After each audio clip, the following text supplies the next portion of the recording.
So we're at Ancientwood shop this afternoon. We're looking at a very interesting piece for Gail.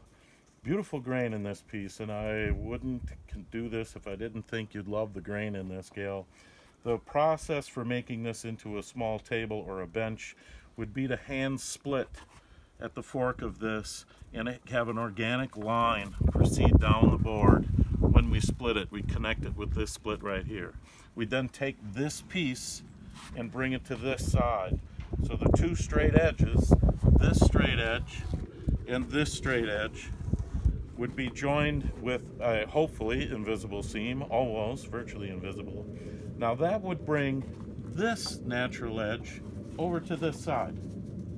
Once this natural edge is on this side with an organic split, we then dress this remainder up, also the portion that's on this part, and that makes a natural edge table with natural edge on both sides.